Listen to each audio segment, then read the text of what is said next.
Hello and welcome to AZAAZ. That's Ask Zenatta Anything About Zoho. This is issue number 11, volume 1. And from Zenatta Consulting, I'm Brett Martin. I'm here with Tyler Colt, Josh Oliver, and Greg Belknap. That's the A-Team. And we're here to answer all of the questions we've received from you this week on our YouTube channel and over at Club Zenatta. And with that, let's just jump right on into it. And I think the first question, Tyler, you're going to lead us off?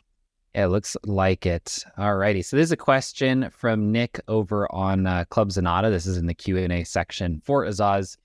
Post title is Zoho Inventory Landed Cost Shortcomings. So it's a longer question. I might paraphrase a couple different pieces of it, but essentially Nick is using Zoho Inventory here, looking to track landed costs on items that they're purchasing from vendors. So Nick has found that you can track those landed costs on a bill and then allocate the landed costs to the items, but you can't see the landed costs at the item level or on any of the item level reports. So kind of the question is, what's the point of allocating those landed costs if you can't then see them at the items, right? You can really only see that data on the bill. Highlighting, it does not roll up to the items in any real way. So while you can allocate them, it's kind of like, what's the point, right? Where does that data actually go? So kind of asking for some suggestions on how to tackle this, tracking the cost of the items as well as serialized inventory as well that's coming out. So Nick, there's a couple different considerations on this. Right out of the gate, and I'll kind of check this and follow up with you on Club Zen directly. So if you watch this before I've commented, it's on its way. You can very likely pull that landed cost data over to Zoho Analytics and then report on it on a per item basis there.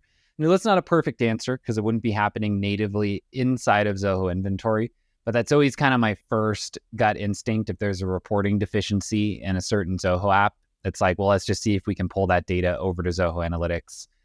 If it didn't come natively, we could check the API, right, and see if we could set up kind of a scheduler to pull it out. That comes with its own kind of asterisks and things to be aware of.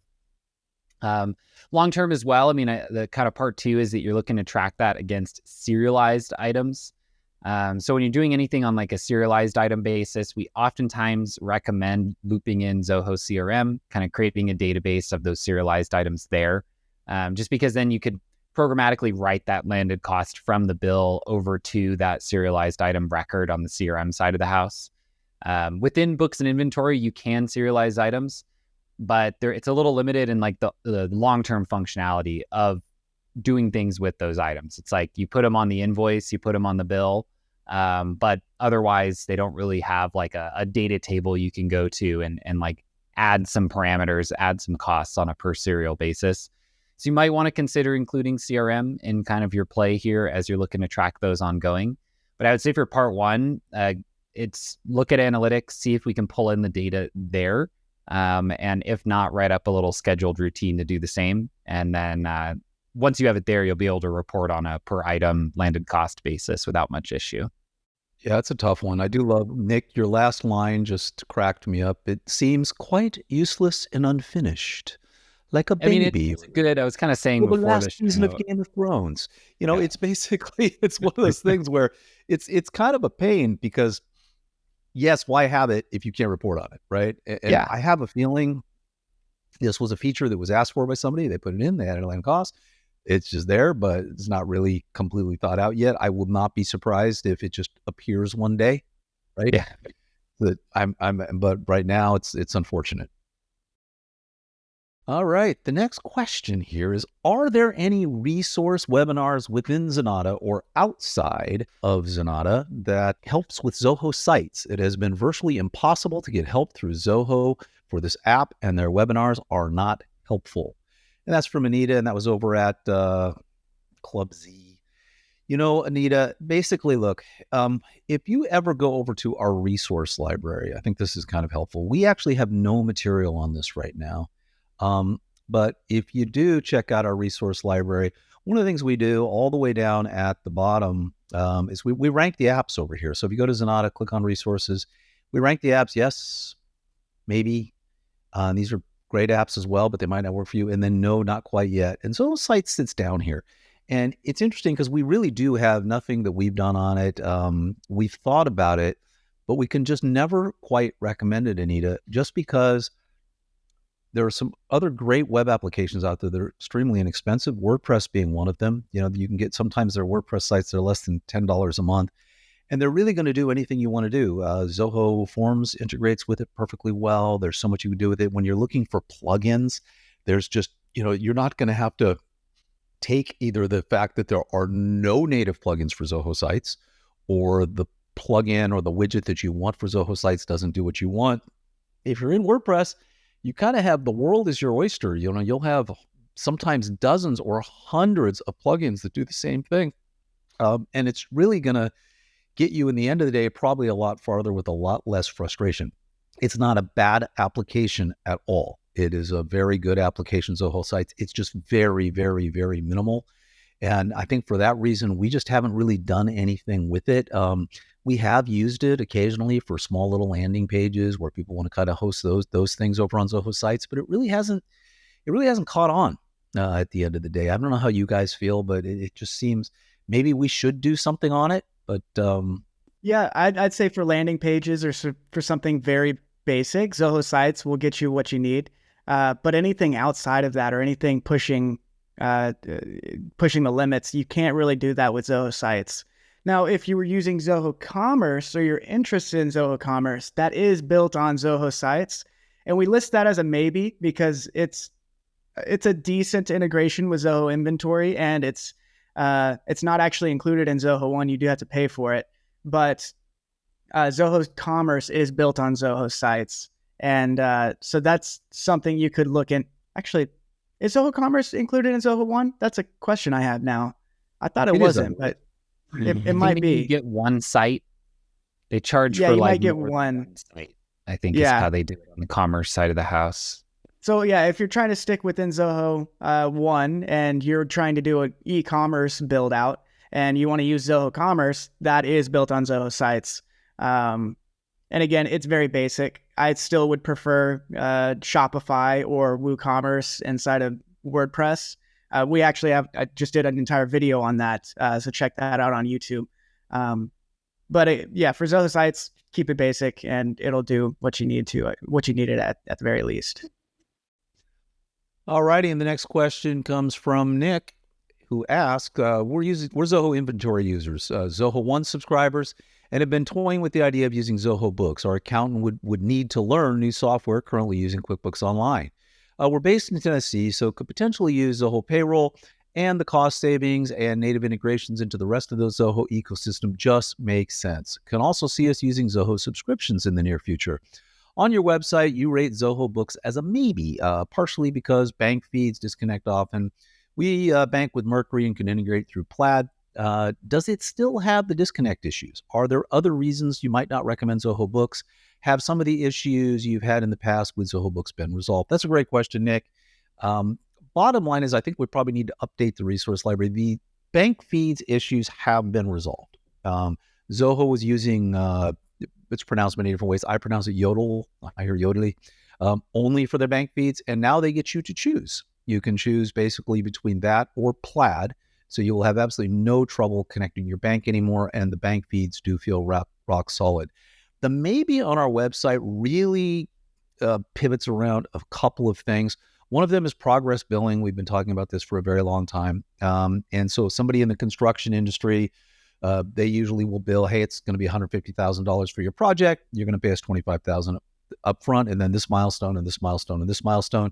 QuickBooks handles that natively where you actually just have one invoice and those items are kind of deprecated and you see your running balance and your total. Zoho Books doesn't do that. That doesn't mean we can't work around that. And we have worked around that. You can do it using the CRM, creating other invoices. So I would say you're probably rock solid with Zoho Books. I'll go back to the top of your email now. Zoho Payroll, I know you're in Tennessee. It might work. You might want to look at that. If you're using QuickBooks Payroll, then you're going to have switch to a different payroll service anyway. So there are a couple other options around that as well. What is it? Paychex? What was the service from Paychex, guys, that integrates? Sure Payroll, I think. Sure that we Payroll. use for a bit. Yeah, if your company's less than 100 employees, it's basically $5 per employee per month, and you can integrate Sure Payroll, and it'll automatically push the data over to Zoho Books. It does a really, really good job on that. Very easy to use. We played around with it for a little while. Zoho Payroll may work for you, but everybody, there are a lot of little things with Zoho Payroll that are still kind of missing from a traditional payroll service. I think that they will eventually get there. As to Zoho subscriptions, rock solid, great application, no problem at all. So if you switch to Zoho Books, you're going to be relatively happy, I think, at the end of the day. Pretty quick learning curve for your accountant. It's not that much different than QuickBooks. He'll be able to pick it up very, very, very easily. Zoho subscriptions would be great for you, and I think you'll be in good shape and pretty happy at the end of the day, Nick. All right. This next question comes from Jess Parker in response to our quick video on Zoho Desk Introduction to Tickets tutorial. She says, "Hello, Greg. Thank you so much for this reply. Love being in one of your videos." Well, I'm happy to have you in one of my videos. Of course, I have this set up in a workflow. This here, Jess is referring to a question that they had about removing the ticket number from the subject in Zoho Desk. They have this set up in a workflow, so I auto-respond with an email whenever a ticket is created. I don't think you can use either of these solutions to remove the ticket number in the subject line in this case. Lol.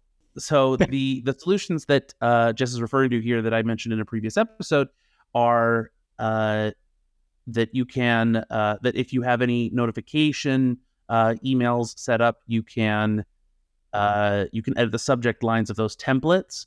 Or the other option is if you are creating a ticket and then selecting to send as email, there is a checkbox to whether or not to include the ticket number in the email reply. Though it does appear that Jess is having this issue with just autoresponders are just automatically being sent with the number in the subject line. So as far as I know, this is something that you'll just have to ask Zoho support to try to switch it on the back end for you. As far as I know, there is no global setting in place for that, at least not accessible on the user end. But I believe Tyler, I think you said that you have seen instances where people have been able to get that turned off. If you email their support team and you ask real nicely, generally I like to put a smiley face in it too. I have seen them turn this off on the back end. And there's some old forum posts is where I got the idea, Greg. Whenever we were stumped on something, we go to Google, right? Just like everybody. And I found this on a old help forum post a long time ago that there is something that they can do on the back end to disable it. You just have to reach out and they should be able to get you sorted out. Yep. And like Tyler said, Zoho support for the most part, as long as you're nice to them, they'll be very nice and helpful towards you. Alrighty, next question here comes from Steve Sandor asking in Club Z, "I'm hoping the AZAAZ brains that I trust can help. My email client is Zoho. I have successfully linked Zoho Calendar with Google Calendar. I prefer the functionality of Google Calendar. I also use Bookings, and this seems to be working okay to log in the booking. When I tested the booking reschedule and cancel process, it updates in Bookings but nowhere else. Is there a setting for this in either Bookings or Zoho Calendar?" Additionally, Steve asks, "Is there a way of linking the meeting to a contact so that it shows in the meeting record of the contact?" I always appreciate what you do, and the information is priceless. So the first part of this is the reschedule and cancel process within a booking. And I was doing some testing, and this should certainly work. If you reschedule a booking directly within Zoho Bookings, then it will update the integrated calendars. So inside of Bookings, if you click on the top right where you see integrations, just make sure Google Calendar and Zoho Calendar are properly integrated and authenticated.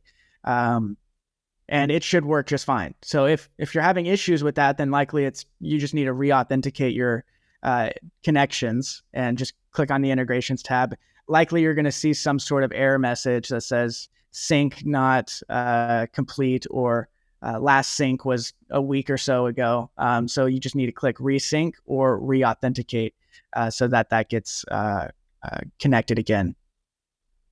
Now, if you are changing the calendar booking directly inside of Google, like let's say you book it through Bookings, but then you're changing it and rescheduling it through Google, that does not sync back. So you have to be careful if you're going to reschedule it or cancel the meeting. Make sure you're doing that within Zoho Bookings, because that has to be your source of truth. The integration does not work two-way. It's really just pushing it to Google or pushing it to Zoho Calendar. Any reschedules or cancellations need to be done inside of Bookings. And then Otherwise, the second, it could be double booked, Josh. Sorry to interrupt. So I didn't even know that about the app. So just so I know, if you book it through Bookings and it goes onto my Google Calendar, the client emails me and says, hey, can we bump that back 30 minutes? I just click and drag it on Google. Bookings isn't going to know. Bookings does not know. That's Ooh. right. Yeah. Okay. I didn't know that. Now your Google Calendar will update the client because now your notification is coming from Google Calendar directly. But your calendar in Bookings will not get synced back. It could be double booked. It like 10 minutes later, someone might book that slot because it doesn't know that I moved it. Well, not necessarily, because your calendar is still, Zoho Bookings is still referencing your calendar, your Google Calendar for Bookings. So it might just give you it would block off both of those times. Gotcha. I have to play around with that again. They might have fixed it, but last time I was playing around with that earlier this year, it was causing me some issues whenever I was rescheduling it inside of Google Calendar. But hopefully they fixed that. So I have to play around with that as far as that goes. The second part of the question was, is there a way of linking the meeting to a contact so it shows in the meeting record of the contact? I'm guessing Steve is using the CRM and wants to see a CRM contact in the meeting notes, or maybe he's looking at the CRM contact and wants to see the related bookings. Unfortunately, right now, I don't believe Zoho Bookings will integrate directly with the CRM contact. It won't. It won't, but Google Calendar will, right? Google Calendar will, yes. Right. Yes. So if he does that connection from CRM to Google Calendar. Yeah. Now, there is a Zoho Bookings integration with the CRM, but that doesn't actually add the bookings to the CRM. It actually just adds a button so you can connect, so you can book through that CRM contact record. But whenever you actually book, it doesn't create a meeting inside the CRM. It actually just creates the meeting inside of Bookings. And then once that booking is created and it syncs to Google Calendar, then theoretically it can sync back in if you have that or Google Calendar integration turned on. But I was told this morning, Josh, I had a client this morning who's using Bookings and was upset because it wasn't showing up under meetings in the CRM, and the guy said Wednesday. He gave him a definitive day that it'll actually be there Wednesday. So Steve, you might want to check. I don't know. But what Josh is saying, though, if you just do the Google Calendar to CRM connection, then it'll show up because it's showing up on meetings. But I don't think it updates. Who said Wednesday? Was that partner support? Said that they're going to fix that? Some tech support person he called. Told him that they're working on it, and Wednesday. So who knows? Yeah. Maybe. Who knows? They have a short time frame because that's coming up. Yeah. They didn't say which Wednesday. Yeah, true. It will release on a Wednesday. If you change a meeting in Google Calendar, I don't think, though, it updates the meeting in CRM. I was noticing that as well. So there is some on that integration synchronization, it writes it.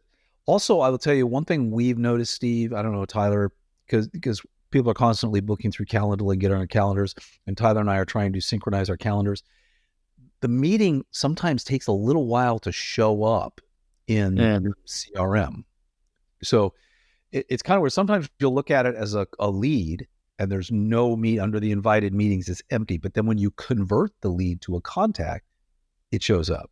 Sometimes it's there in the lead. Sometimes it's not. And, we kind of want to know, like, well, did you book a meeting with us or not? And it can be a little confusing. So there can be a bit of a delay there as well.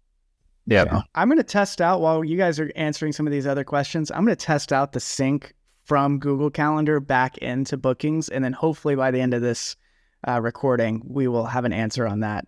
Because I'm definitely curious to Stay tuned. get an answer on that one. So the next question here is Sherwin asks, after watching the Shopify to Zoho inventory integration and automation video on YouTube, is there a way to bypass the chart of accounts setup? And quick answer, yes, you certainly can. In the video, I do walk you through how to create your chart of account and properly link the new account through the payment automation. So just high level, in the video, I walk through how to build on the standard Zoho Zoho inventory and Shopify integration. And I walk you through how to create the invoice and payment record. So when you're creating the payment record and inventory, you need a chart of account to associate that payment to. And by default, it will choose the cash account. I think it's petty cash. That's the default chart of account. If you don't assign a chart of account, it will go to petty cash. Otherwise, I still recommend creating a separate chart of account just so you can log your payments to a specific Shopify account. Or if you already have one created, then you could use that. So quick answer, yes, you can bypass that and just know that it will go to the cash account. Otherwise, I still recommend creating a separate chart, a separate account for that to log against. There's another question from Beat Z over on Club Zenatta on the Q&A. Question title is Notes for Calls. So Beat Z asks, when logging a call, CRM only allows a description, but not adding notes about the call. What is the best way to add notes if I don't want to log the call and then add the note in a second step? Is it possible to add a notes field to the calls? Or would it be better to use the description field of the call and have an automation add that description as a note to the related, lead or contact record? So good question, BZ. I have my own set of bones to pick with the phone pop-up within the CRM, primarily being that it doesn't show call result anymore. You have to go a couple submenus deep to see that, and that's a pretty important one. Unfortunately, though, we can't really do anything with the UI of that call pop-up, like the little thing in the bottom right while we're on the phone with a client.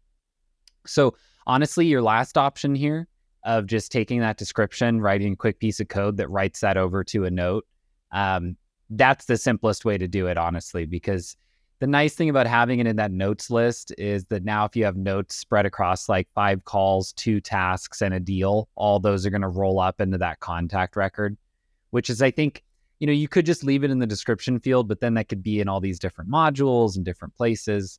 So yeah, I mean, for me, I would say write it as a little function that just adds that as a note. You might be able to use Zoho Flow for this and not have to write any code. But yeah, that'd be my recommendation, just because it's not really possible to change anything about that UI of the little pop-up when you are. I think this is a point where we need with Zoho and the Phone Bridge group to please add the call disposition back and status. You can make those changes because it was so handy before. It was just great for outbound. Oh, it was great. Now there are there are some new client scripting options for customizing the Z dialer, as as they call it. Interesting. So if you got somebody who's well versed in JavaScript, you could look at using the Z dialer or the client scripting for the dialer pop-up to possibly customize that. You can make some modifications using client scripting, Craig? Is that new? Yeah, now it might be, I might be mistaken, and it might be only with when you're actually dialing the number. Rather than, it's interesting to track you that, could, though. you certainly could. I do know that you can access the dialer, like or you can have a client script that runs when that the dial button is clicked. So So might need to do some more. Clearly, need to do some more research into that. But yeah, there may be something in client scripting that could do cool. that. It's cool in general, though, that they're opening up client scripting related to the Z dialer at all, because then like a future version could include when the dialer is done, do a pop-up. Because I know you can do pop-ups with a client script, right? So then the pop-up could be the result, which would just solve my thing right there, right? Because I just need the result so I can put it down path A, B, or C, right? But yeah, so let's keep an eye on that, because that would be, I'd have like 2 or 3 clients that would be happy to get that turned back on. Let me put it that way.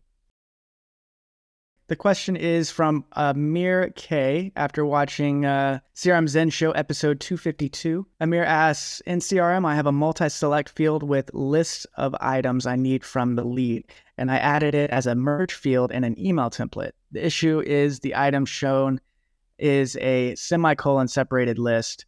Amir is trying to get it to show as a numbered list in the email template, which uses plain text HTML in the email template. Any suggestions?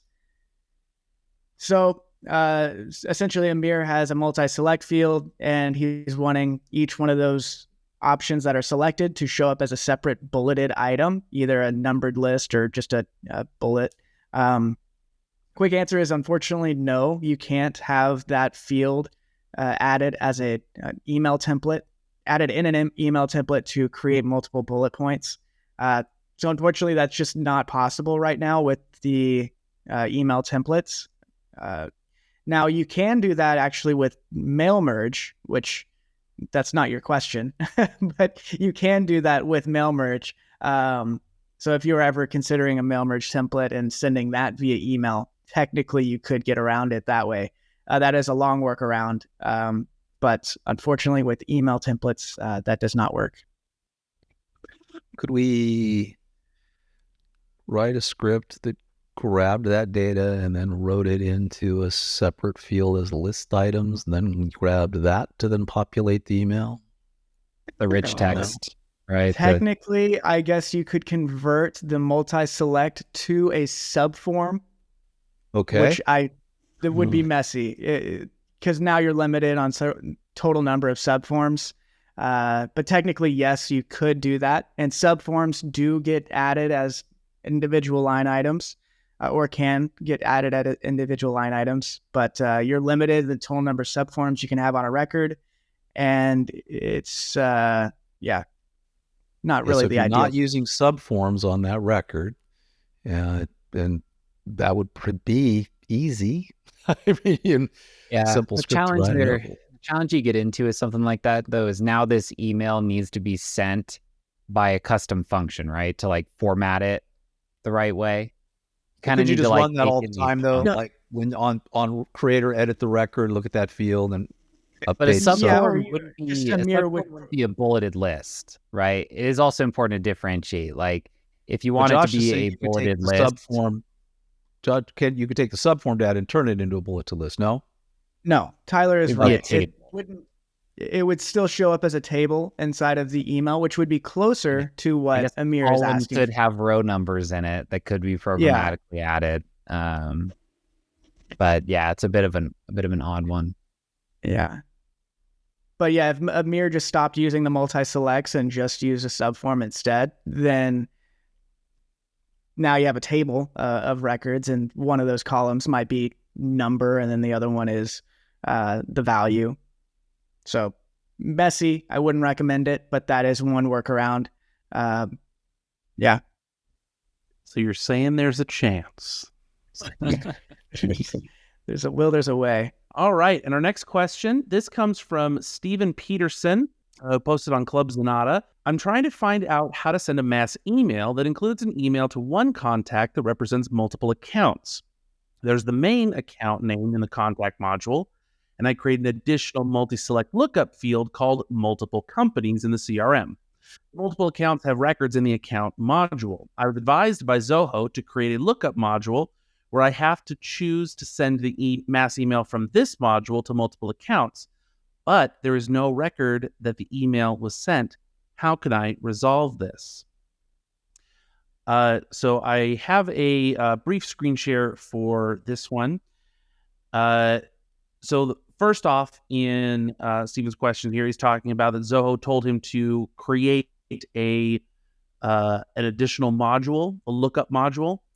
So if he already has the multi-select lookup field, you can go to the layout editor, go to that field, go to the edit properties, and there's this checkbox down here called allow creating relationship specific modules. And this will create that linking module where on that module, you'll have two lookup fields, right? One to the contact and one to the account. And so then you can send the mass email from that relationship lookup module, the linking module, as Zoho likes to call it. Now, based on Stephen's wording of his question here, I think he may have actually already gotten that configured and put in place, and rather saying that the mass email does not appear on those then contact or account records.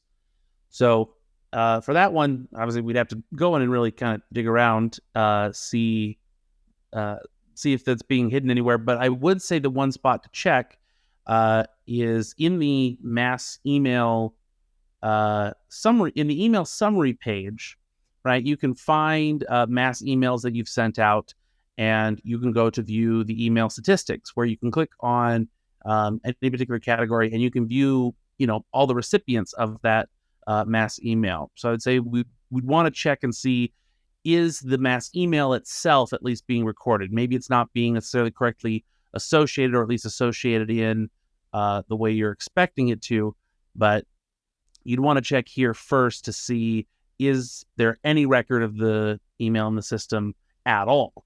And if there's not, then that's some larger problem that Zoho support would need to look into, of why the mass emails aren't even being recorded at a system-wide level. But yeah, so I would take a look at these and see if maybe they are being recorded, but maybe just being represented in a different spot than you're expecting. If you wanted to be able to still have, and if you can find where that's being kept, then you could go a step further and say on your accounts or your contacts, you could do a custom XML related lists, which is something that we've talked about before on Code Shares and in Club Zenatta, to pull that information from wherever it's sitting to then have it displayed on the record that you're looking for. Yeah, and one thing to note here, just as a wrap-up comment, is if you do have one of these custom modules or like a linking module, and you're sending the email from within that module, from my experience, it does not roll up to the related contact or related account. That kind of roll-up functionality where you're in the contact, you go to the account, you see all the contacts, that's unique to those default modules. So it could just be that these emails are not going to show up in that contact record. They may only show up in that kind of multiple companies record that you're sending from. All right, and our next question comes from Terry Stevens, who posted in Club Zenatta.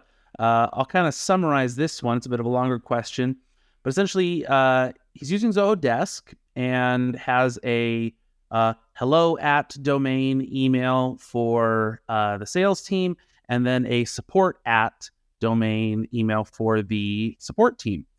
And that, obviously his support folks are working just in Desk all the time. No problems there. But he has his salespeople working in the CRM, and they're sending emails out to leads. The reply to email on those emails being sent out to the leads is the hello at email. So those emails are then getting funneled back into Zoho Desk rather than going into the CRM. And so he's wondering, is this how that's supposed to work? Do my sales agents just have to work in both the CRM and Desk, or what's the best configuration? And so Terry, it is a complicated question. I would say that it kind of depends on. There's a few different avenues we can take here. One is that yes, your sales team is just going to have to work in Desk as well as the CRM. Desk is meant to be worked in when it's emails and departments are being used to accept emails and tickets and threads.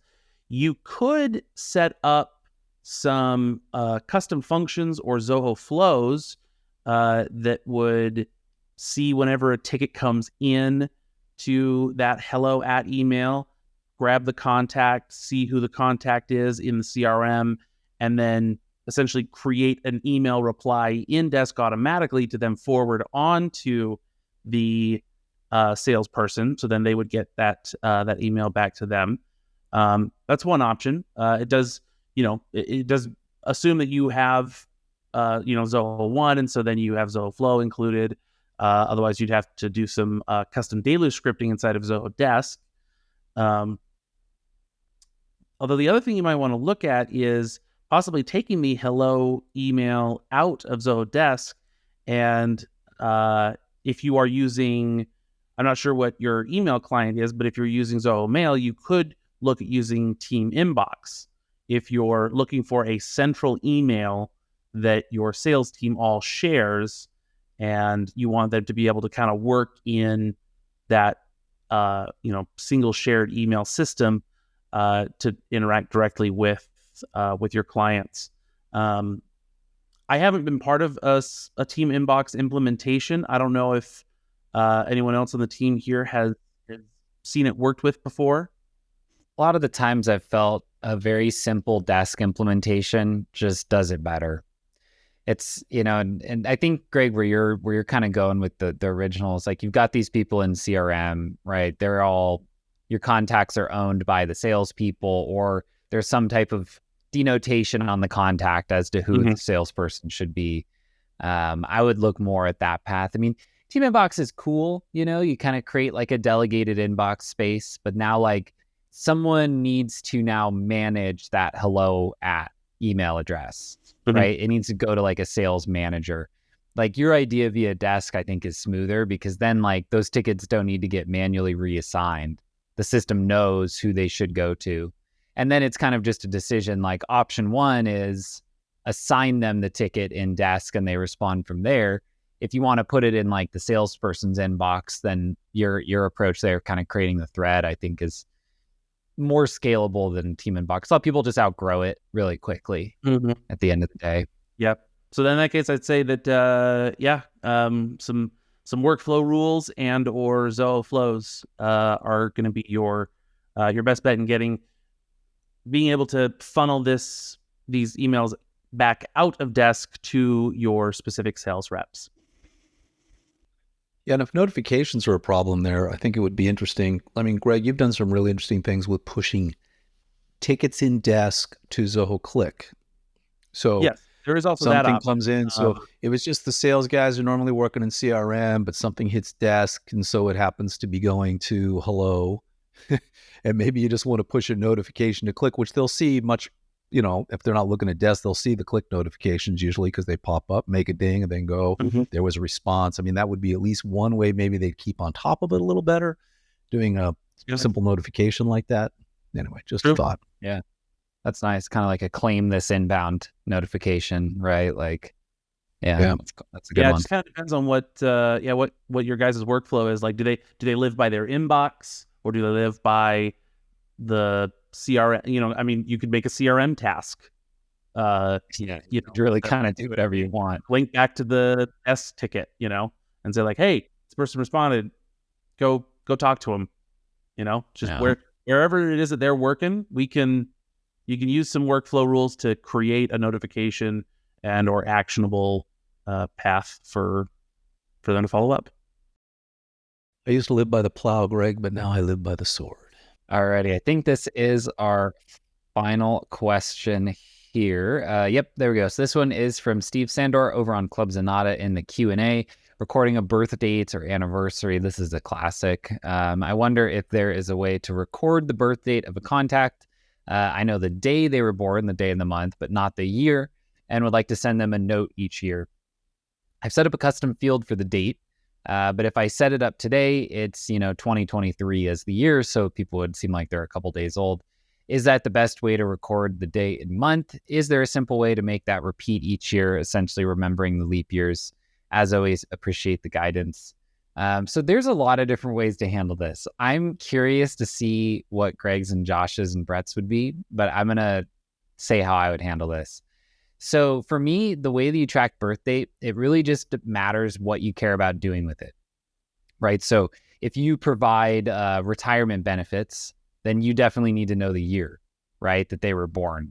But for you, this is more of like a customer experience engagement thing. Like I want to send the gift basket, I want to send the birthday card. So for me, I would think at least for version 1 of this, just put a date field, drop the date in there and put the year as the current, right?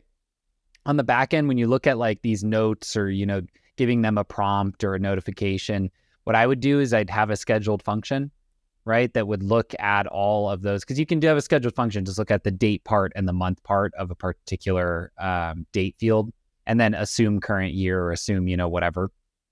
And I would say have it look for ones that are coming up in like 7 days and make a task so that you can, do a check-in or, whatever you need to do. You could do the path of putting like birth date day as a field, 1 to 31, birth date month as a field, January to December. To me, it seems cleaner to just put it in a date field and not worry too much about the year. I know it's bad data, so part of my head is going, don't do that. But operationally, guys, do you have a preference on how you would go about doing this? So if I was taking your route, Tyler, of having a separate date field for the current year birthday, what I would still do is keep their date of birth as a separate field. And so they would update the date of birth.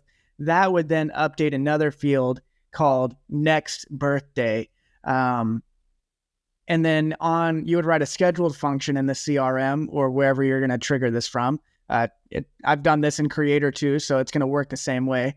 And on the next birthday, it's going to send out an email, and it's going to do 2 things. It's going to send out the email. It's going to update that year to be the next year. So you're not really affecting your date of birth. That's always going to be the same. And unless you find out it was a wrong birthday, then you just need to update that there, and function's going to update the next birthday. So I would recommend doing it that way, just so that you still keep your date of birth as your source of truth, and then every year that year is going to increment. Or the other option is you sync into Zoho campaigns, which they already have a way to send out autoresponders based on a date field. And they specifically do birthday as an example, because that's a very common one. So you could sync that date of birth into campaigns and then trigger emails off of that day and month. Those are the 2 options I've come up with. Greg, have you found another solution? No, I was going to say the same thing as you, Josh, of like just a next birthday field for, because then you can very easily just create a CRM workflow that triggers on this date, send this CRM email template, one and done, right? Yeah. And then technically, third solution could be like a SQL table or a COCO table, where you have a scheduled function that runs every morning that's looking for the dates or the birth dates that are today, and then you just mass email. So technically that could be a third option. And then in that case, you would need there's so many ways to solve sending people something on their birthday in a CRM. That's why I got a kick out of it. I called it like a classic question. That's not making fun of you, Steve. It's everyone bumps into this, and everyone on this call has probably set it up a different way. I like your idea though, Josh. If I had to make the judgment on it, yours is better than mine. Fill in that date of birth field, have a function move it to that day of this year or next, whatever the next one would be, and then just have that auto increment itself each time. That just seems best to me. Yeah, because in that way, anybody going in and looking like that, because you'll see the year, you can like the data is then correct. We're saying, this is the next time we're going to send them a birthday email. So Yeah, and maybe you're not auto sending an email. You just want to surface them in a particular custom view in the CRM. Then you would be able to do it that way as well. So it's a little bit more dynamic. Another way to do it is you could write a custom function that sends you a reminder. Freddie, if you could share my screen, a reminder to note on a paper calendar everybody's birthday. You just write them all there, and then you look at it, and then you can just go ahead and send them out. You can even go ahead, skip ahead. You can go ahead to other months. A lot Add it there. to your Rolodex. Complicated. That's a pretty complicated workflow. I don't know about all that. I'm just saying there are other options.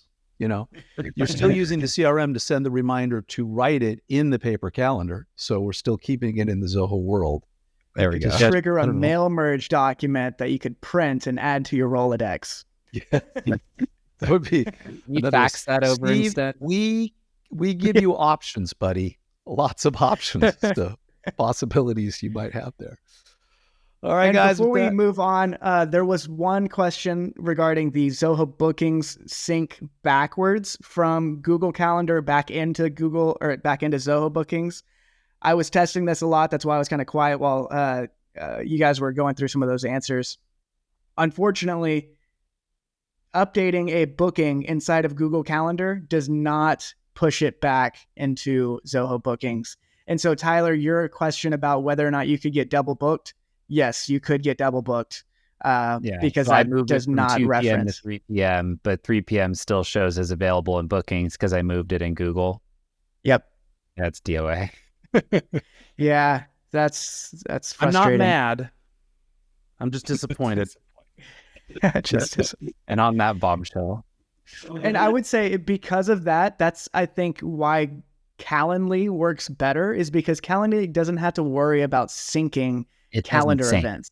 Yeah. It just references your current calendar every time you load it. It looks when someone loads the page, which is just the better way to do it. Yeah. But bookings has come a long way, guys. And so it has. Give it some time. Hopefully it gets there. It's just in its I'll report that in moody teen phase right now. I had one of those. It's unnecessary and unfinished. Okay. All right. Was that what he said? What was earlier today? Something. Anyway, all right. With that, guys, we're going to wrap up another episode of AZAAZ. I want to thank everybody so much for joining us. If you would like to get in touch with us over here at Zenatta, then please head over to zenatta.com and click on Book a Meeting. We'd be happy to chat with you. On the website is where you'll find complete episodes of our podcast, The CRM Zen Show, where we cover all the news in the world of Zoho every single week. If you want that news delivered to your inbox every Monday morning, be sure to subscribe to our newsletter. And as always, we would love and appreciate if you would like and subscribe here on YouTube, as well as your choice of podcast app. We'll see you next Wednesday.